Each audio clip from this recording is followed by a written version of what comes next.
अरे मंग्या, तसा डायलॉग नाहीये तो. त्यासनी म्हण, त्यासनी त्यांना नाही. अरे किती वेळा सांगायचं तुला, सातारचा आहे ना तो. जरा कॅरेक्टरचा अभ्यास कर ना. काय मॅडम, तालीम कितीच आहे? हे बघे, मी तुला सुरुवातीलाच सांगितलं होतं, तुझ्या सिरियलचं जे काय असेल ना मला सांगायचं नाही. अरे ही रंगभूमी म्हणजे समुद्र आहे, समुद्र. तुझा प्रियकर आहे ना तो, मग कसं बोलली पाहिजेस त्याच्या बरोबर? अरे काय प्रॉब्लेम आहे तुला त्याच्या जवळ जाऊन बोलायला? काय नाटकं करता रे तुम्ही? जरा करा ना, सिरियसली करा ना. नवरस वगैरे काय माहिती आहे का? तुझी एंट्री कुठून होती आणि तू कुठून आलीस? अरे हो मान्य आहे, आजच सेट लावलाय, पण काय विचारायची पद्धत असते का? ब्लॅकआउट तेवढाच वेळच असणार आहे, मग आज झोपवता का प्रेक्षकांना? मी काय सांगितलं होतं तुला? हा म्युझिक पीस वाजला की तू एंट्री करायची, बरोबर ना? तू काय केलं? म्युझिक पीस वाजायच्या अगोदर एंट्री केली. उद्या 7चा प्रयोग आहे पुण्याला.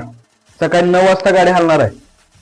8:30 वाजेपर्यंत सगळे प्रॅक्टिस हॉलच्या बाहेर मला हजर पाहिजे. तर उशीर झाला तुमच्या तुम्ही खर्चानं प्रयोगाला यायचं. मस्त केलं सर. बेरिंग सुद्धा मस्त, एनर्जी एक नंबर, छान.